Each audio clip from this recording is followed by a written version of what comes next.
வணக்கம் மக்களே, நான் உங்கள் கோடங்கி. இன்னைக்கு சென்னையை பொறுத்த வரைக்கும் மிக முக்கியமான இரண்டு நிகழ்வுகள் பயங்கர அதிர்ச்சியை ஏற்படுத்தக்கூடிய லெவலில் நடந்திருக்கு. தமிழ்நாட்டில் விஜயனுடைய ஆட்சி வந்த பிறகு, அதாவது நடிகராக இருந்து மக்களிடத்துல ஒரு பெரிய ஒரு மாய தோற்றத்தை உருவாக்கி, நானே ரட்சகர், தமிழ்நாட்டை காக்க வந்த ஆபத் பாந்தவன் நானேன்னு சொல்லிட்டு மக்கள்கிட்ட கடுமையான ஒரு பொய் பரப்புரையை செய்து அதன் மூலமாக ஆட்சியை பிடிச்சிருக்கிற விஜயனுடைய ஆட்சி என்றைக்கு தமிழ்நாட்டில் அமைந்ததோ அன்றிலிருந்து இன்று வரைக்கும் ஒவ்வொரு நாளும் நாம் இது மாதிரியான நிகழ்வுகளை கேட்டுக்கிட்டே இருக்கோம். எது மாதிரியான நிகழ்வுகள் அப்படின்னா, சட்டம் ஒழுங்கு சந்திச்சிருக்குது, உங்க எல்லாருக்குமே தெரியும். அதில் குறிப்பாக இந்த நிகழ்வு எல்லா இடங்களிலும் தொடர்ந்து நடக்குது. அது என்னன்னா, பாலியல் புகார்கள், பாலியல் ரீதியான தொல்லைகள், கடுமையான நடவடிக்கைகள். அதாவது நடவடிக்கை மீன்ஸ்னா, அந்த பாலியல் ரீதியில் தொல்லை கொடுக்குறவங்க அவங்க எடுக்கிற அந்த விஷயங்கள்லாம் பார்த்தீங்கன்னா அச்சத்தையும் பயத்தையும், பெண்கள் குழந்தைகள் நடமாடுவதற்கு பயப்படுற சூழ்நிலையும் உருவாயிடுச்சு தமிழ்நாட்டில். ஒரு தெரியும், விளாத்திக்குளம் சம்பவம் திமுக ஆட்சி காலத்தில், திமுக ஆட்சி முடிகிற கால நேரங்களில் அது கரெக்டான அந்த சூழலில் விளாத்திக்குளத்தில் ஒரு குழந்தை இயற்கை உபாதைக்காக வெளியில் போகும்போது அந்த பெண்ணை அங்கே ஒருத்தன் தர்ம முனீஸ்வரன் ஒரு பரதேசி பன்னாட நாய் பாலியல் ரீதியாக துன்புறுத்தி கொன்று தூக்கி போட்டு போயிட்டான். அது கண்டுபிடிக்கப்பட்டு அவன் உடனடியாக கைது செய்யப்பட்டான். கைது செய்யப்பட்டு அவனுக்கு இப்போது தண்டனை விதிக்கப்பட்டிருக்கு. நீங்கள் திமுக ஆட்சி முடிஞ்சு இன்னும் ஒரு மாதம் கூட ஆகலை, புதிய ஆட்சி உட்கார்ந்து ஒரு மாதம் கூட ஆகலை. அந்த சம்பவம் கடந்த மார்ச் மாதம் நடந்துச்சு, மார்ச் மாதம் கடைசியில் நடந்துச்சு. இப்போது உடனடியாக அவனுக்கு தீர்ப்பே வழங்கப்பட்டுச்சு. அவன் குற்றவாளி, தூக்கு தண்டனை விதிக்கப்பட்டிருக்கு. இது திமுக ஆட்சியில் எடுத்த நடவடிக்கையினுடைய அடுத்த கட்ட நகர்வு. ஆனால் இவர் ஆட்சிக்கு வந்த பிறகு, நம்ம ஜோசப் விஜய் ஆட்சிக்கு வந்த பிறகு பொம்பளை குழந்தைங்களுக்கு தான் பாதுகாப்பு இல்லாத சூழ்நிலைன்னா, அந்த கோவை சூலூர் சம்பவம் உங்களுக்கு தெரியும். கொடூரமாக கொல்லப்பட்டால் எங்கே அந்த வழக்கு மீண்டும் வேற ஏதாவது ரூபத்தில் நமக்கு சிக்கலை ஏற்படுத்திடும்ட்டு இதுவரை இல்லாத ஒரு புதிய நடைமுறை, நார்த் இந்தியாவில் மட்டுமே பார்த்து, நார்த் இந்தியாவில் மட்டுமே நம்ம கேட்டு உணர்ந்த சில விஷயங்கள் தமிழ்நாட்டில் நடக்க ஆரம்பிச்சிருச்சு. அது என்னன்னா, காவல்துறையே அந்த பாடியை கொண்டு போய் குடும்பத்தாருக்கு காமிக்காம, குறிப்பாக பெற்ற தாய்க்கே காட்டாம கொண்டு போய் அதை எரிச்சு சாம்பலாக்குற விஷயம் இருக்குல்ல. பெரும்பாலும் இந்த மாதிரியான சஸ்பெக்டட் மரணங்கள் எல்லாம் பார்த்தீங்கன்னா, இது சஸ்பெக்டட் மரணம். சம்பவத்துக்கு காரணமானவன்னு அரெஸ்ட் பண்ணிட்டாங்க, 2 பேரை பிடிச்சிருக்காங்க. அதில் ஒருத்தன் ஆமா நான் தான் கொண்டேன்னு ஒத்துக்கிட்டான், இன்னொருத்தன் நான் இல்லைன்னு சொல்கிறான். அதோட உண்மைத்தன்மை இனிமேல் தான் வெளியில் வரும். இவர்களை பின்னணியில் யாராவது இருக்காங்களா, காப்பாற்ற முயற்சி எடுக்கிறாங்களா, உண்மையிலே என்ன நடந்துச்சு அப்படின்றதெல்லாம் இனிமேல் தான் தெரிய வரும். இடையில இந்த மாதிரி மரணங்கள் நடந்தால் அந்த உடம்ப என்னைக்கு இருந்தாலும் அது மீண்டும் பரிசோதனைக்குரிய உடல் என்பதனால் அது புதைக்கப்பட வேண்டும் என்பது தான் நியதி. ஆனால் சட்டத்தை மீறி, மரபை மீறி, நியதியை மீறி, இயற்கையை மீறி, உண்மையை மீறி, பூரா பொய் வேஷத்திலேயே வேஷம் கட்டி ஆடிக்கிட்டு இருக்கிற ஆட்சி தாவேக ஆட்சி என்பதை நிரூபிக்கிற விதமாக அந்த குழந்தையினுடைய உடலை அம்மா கிட்ட கூட காட்டாம அப்பாவை ஏதோ ஒரு விதத்தில் மயக்கியோ மிரட்டியோ உருட்டியோ அந்த உடலை எரிச்சிட்டாங்க. இது நம்ம பார்த்து அதிர்ச்சி அடைஞ்சு, ஏன்னா இதே மாதிரி சம்பவம் யூபியில் நடந்துச்சு. அத்ராஸ் அப்படின்னு ஒரு கிராமத்தில் நடந்துச்சு. நான் ஏற்கனவே ஒரு வீடியோ போட்டிருக்கேன், உங்களுக்கு எல்லாருக்கும் தெரியும். அது மிக கொடூரமான ஒரு சம்பவம். நள்ளிரவில் கொண்டு போய் அந்த பாடியை எரிச்சாங்க. அதே மாதிரி இங்கேயும் பார்த்தீங்கன்னா, நான் வாங்க மாட்டேன்னு அம்மா சொல்லும்போது அம்மாவுக்கு தனிப்பட்ட வாழ்க்கையினுடைய பல விஷயங்களை பொய்யாக பரப்பி, உண்மையிலே அப்படி இருக்கா இல்லையானே தெரியாது, அந்த அம்மாவை கார்னர் பண்ணி அவதூறு பரப்புன நிறைய இன்ஸ்டா இன்ஃப்ளூயன்சர்கள் சோத்துல உப்பு போட்டு தான் சாப்பிட்றானே தெரியல, பரதேசி நாய்களாக இருக்காங்க. அந்த சூழ்நிலை பார்த்து நம்ம அதிர்ச்சி அடைஞ்சோம். ஆனால் இப்போ பார்த்தீங்கன்னா, பெண் குழந்தைகள் மீது நடத்தப்பட்ட பாலியல், அந்த சீண்டல், பாலியலுடைய பிரச்சனை, கொடூரமான கொலைகள், கொடூர சம்பவங்கள் தாண்டி சின்ன பையனுக்கும் பாலியல் தொல்லை நடக்குது. அதுவும் பாருங்க, சட்டத்தை காக்க வேண்டியவர்கள் இதை கையில் எடுக்கிறாங்க. அது எங்கேயோ நடக்கலைங்க, ஏதோ ஒரு கிராமத்தில், ஏதோ ஒரு இடத்துல, தமிழ்நாட்டினுடைய ஏதோ ஒரு இடத்துல, இல்லை நார்த்தில் அப்படி இல்லை, சென்னையில் நாகரிக வளர்ச்சியில் நாங்கள் மாறிக்கிட்டே இருக்கிறோம்னு சொல்லக்கூடிய அவசர கதியில் இயந்திர வாழ்க்கையில் ஓடிட்டு இருக்கிற சென்னையில் கோடம்பாக்கத்தில் அந்த சம்பவம் நடந்திருக்கு. அதை செய்தது ஒரு தலைமை காவலர். யோசித்து பாருங்க, அந்த பையனுக்கு மதுவை அவனுக்கு குடிக்க மது வலுக்கட்டாயமாக மது ஊற்றி கொடுத்து அவனை பாலியல் சீண்டல் செஞ்சு அவன் அங்கிருந்து தப்பிச்சு அவன் பக்கத்தில் இருக்க போலீஸ் ஸ்டேஷனுக்கு ஓடி போய் இந்த மாதிரி என்னை பண்ணிட்டாங்கன்னு சொல்ல தலைமை காவலர் வேலப்பன் அந்த ஆளை பணி நீக்கம் பண்ணியிருக்காங்க, பணி இடை நீக்கம் பண்ணியிருக்காங்க. இந்த மாதிரி ஆளுக்கு போலீஸ் வேலை எப்படி கொடுக்க முடியும்? இப்போ இந்த ஆளை வந்து சஸ்பெண்ட் பண்ணக்கூடாது, டிஸ்மிஸ் பண்ணிட்டு ஆயுள் தண்டனை கொடுத்து உள்ளே போட்டணும். இவனுடைய பழைய ரெக்கார்டெலாம் தேடணும். இவன் வந்து தலைமை காவலராக இருக்காருன்னா போலீஸாக தான் வந்திருப்பார். போலீஸாக அவர் வேலை பார்த்த எந்தெந்த ஸ்டேஷனில் வேலை பார்த்தாரு, இவர் வேலை பார்த்த இடங்கள்லாம் எப்படிப்பட்ட ரிமார்க் இவருக்கு இருக்குது, எவ்வளோ அயோக்கியத்தனம் பண்ணியிருக்காரு. இந்த வயசுலேயே அந்த ஆள் இவ்வளோ வேலை பார்க்குறான்னா இவனுடைய பின்புலம் என்ன? இவன் இதுக்கு முன்னாடி எத்தனை வழக்குகளை சிக்கியிருக்காரு, இது எப்படியெல்லாம் போலீஸ்னு தன்னை வந்து ஏமாற்றி ஊரை ஏமாற்றி எத்தனை பேரை துன்புறுத்திருக்காருன்னு தேடி எடுத்து அத்தனையும் வழக்கு போட்டு இனிமேல் அந்த ஆள் வெளியே வரக்கூடாத அளவுக்கு தண்டனை கடுமையாக்கப்பட்டால் மட்டும்தான் இதுலேருந்து வெளியில் வரும். விஜய் அரசாங்கம் என்ன பண்ணும்? இப்போ என்ன பண்ண போகுது? இதை விட கொடூரம். இந்த மாதிரி பாலியல் சீண்டல்லாம் நிறைய நடக்குது. பெண்களுக்கு வந்து நான் பாதுகாப்பு கொடுப்பேன். திமுக அரசாங்கம் பெண்களை மதிக்கவே இல்லைன்னு சொல்லிட்டு பெண்கள்கிட்ட ஒரு பாதுகாப்பை தர மாதிரி ஏமாற்றி ஒரு பொய்யை வந்து கட்டமைச்சு பெண்களை நான் காப்பாற்றுவேன், ஆபத் பாந்தவன் சொல்லி ஆட்சிக்கு வந்த பிறகு அந்த பெண்களுக்கு வழங்குவேன்னு சொன்ன 2500 தராமல் ஸ்டாலின் கொடுத்த 1000 தான் கொடுத்து அவர்களுக்கு எந்த விதத்திலும் அடிப்படை ஒரு பாதுகாப்பை கூட பண்ணாமல் வாயில வடை சுட்டார். எப்படின்னா சிங்கப்பெண்கள் அதிரடிப்படை அப்படின்னு வந்த உடனே ஒரு ஸ்டிக்கர் ஒன்று ஓட்டினார். ஏற்கனவே அது பிங்க் பெட்ரோல் ஒன்று இருக்குது, பிங்க் பெட்ரோல்னு சொல்லிட்டு ஒரு வாகனம் நடமாடிட்டு இருக்கு. அது அதிமுக ஆட்சி காலத்திலும் இருந்துச்சு, அது வந்து திமுக ஆட்சி காலத்தில் இருந்துச்சு. பெண்களுக்கான தனி சிறப்பு படையாக அது செயல்பட்டுச்சு. இதுக்கடையில் இவர் அதுக்கு ஒரு சிங்கப்பெண்கள் அதிரடிப்படைன்னு ஸ்டிக்கர் ஓட்டிக்கிட்டார் விஜய் வந்த உடனே. அந்த சிங்கப்பெண்கள் அதிரடிப்படையினுடைய ஒரு அதிகாரியாக, முக்கிய அதிகாரியாக ஒருத்தரை நியமிக்கிறாங்க. நியமித்த பிறகு அந்த படையினுடைய துவக்க விழா நாளை நடப்பதாக இருந்துச்சு ராஜரத்ன ஸ்டேடியத்தில். அதற்கான ஒத்திகையெல்லாம் இன்னைக்கு எல்லாம் பார்த்துருந்தாங்க.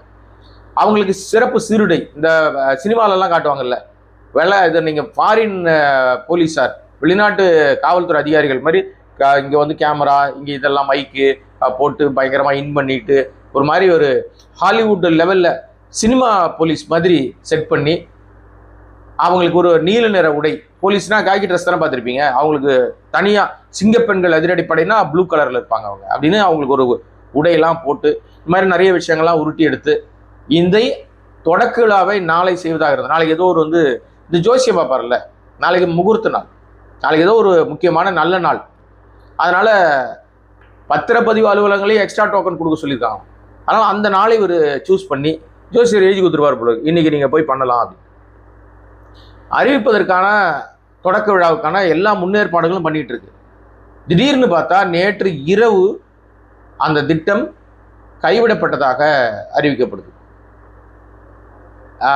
நேற்று இரவு, நேற்று இரவுலாம் நேற்று மாலையெல்லாம் பார்த்தீங்கன்னா உங்களுக்கு அவங்க அதுக்கான வேலைகள்லாம் பண்ண ஆரம்பிச்சிட்டாங்க. இன்றைக்கு அந்த ஒத்திகையெல்லாம் நடந்துச்சு. அப்புறம் பார்த்தா கேன்சல் ஆயிடுச்சு.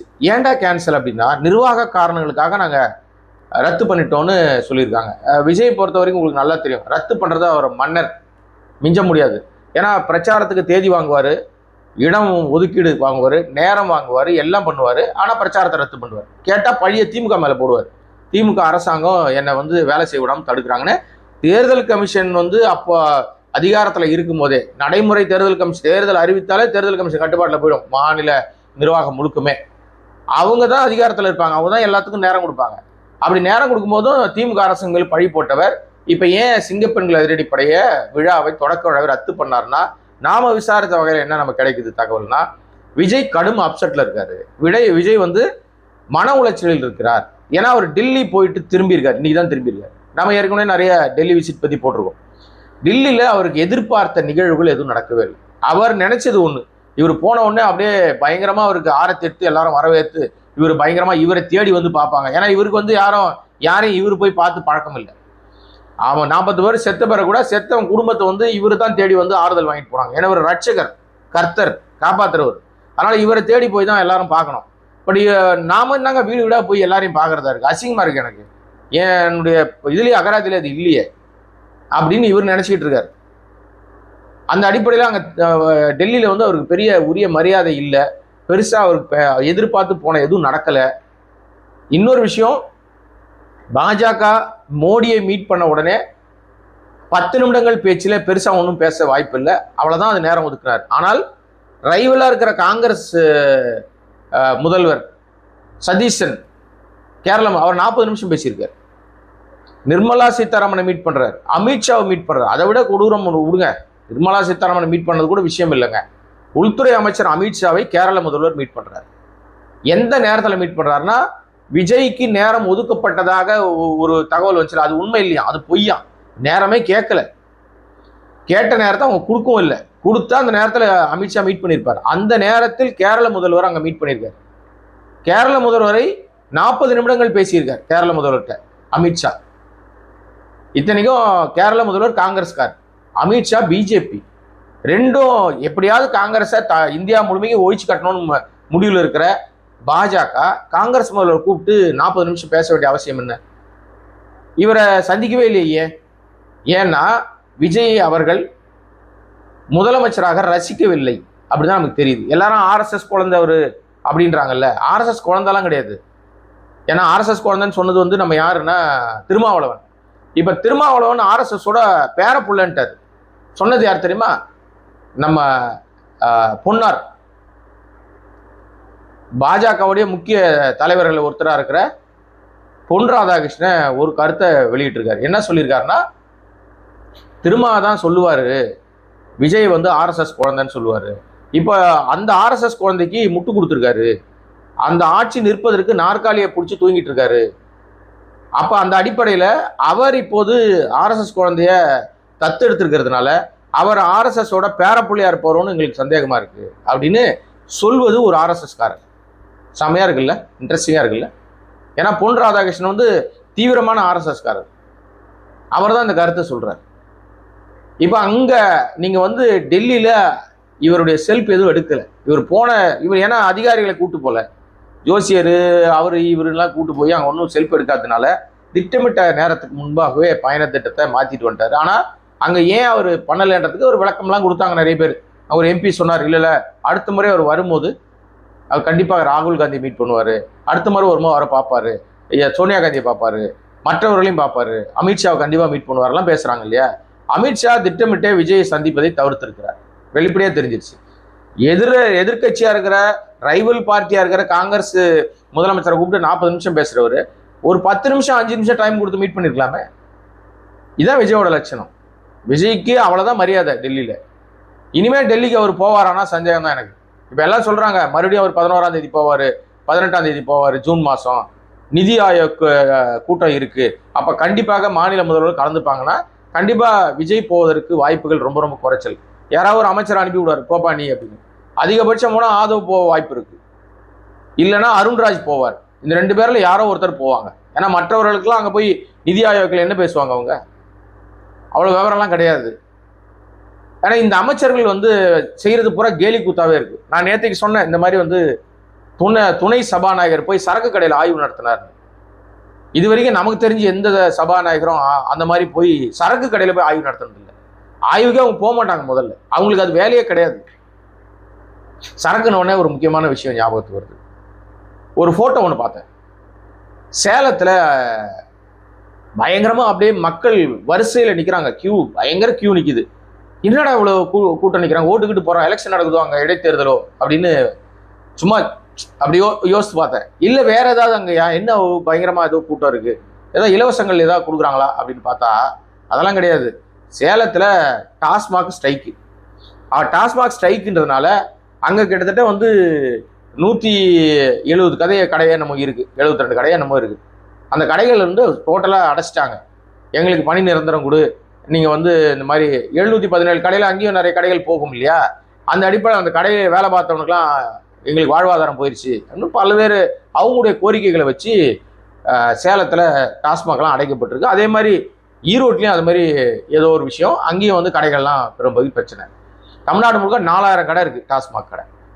இந்த கடைகள் அடைக்கப்பட்ட உடனே அந்த குடிமகன்கள் என்ன பண்ணுவாங்க, ஏன்னா பாட்டிலுக்கு 10 ரூபான்னு ஒருத்தர் பாட்டு பாடி இல்லாத ஒன்று அதாவது இருக்கு, அது எங்க போகுது அந்த காசுனா செந்தில் பாலாஜிக்கு அந்த காசு போகுதுன்னு பொய்யா ஒரு நரேட்டிவை செய்தார் நம்முடைய முதலமைச்சர் விஜய் அவர்கள்.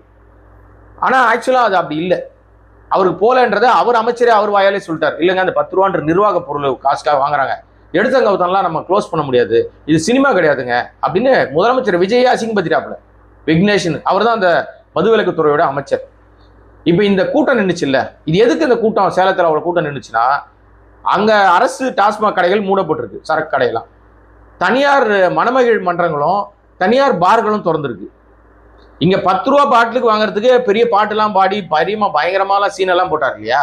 இப்போ அந்த தனியார் பார்களில் ஒரு பாட்டிலுக்கு 40 ரூபா 50 ரூபா, சில பாட்டிலுக்கு 60 ரூபா 100 ரூபாலாம் விலை வச்சு விற்கிறாங்க. ஆனாலும் அதையும் வேறு வழி இல்லாமல் வாங்கிட்டு புலம்பிக்கிட்டே போகிறாங்க குடிமகன்கள் அப்படின்றதான் நம்ம அந்த தகவலை குறித்து பார்க்கும்போது தெரிஞ்சுக்கிட்ட விஷயம்.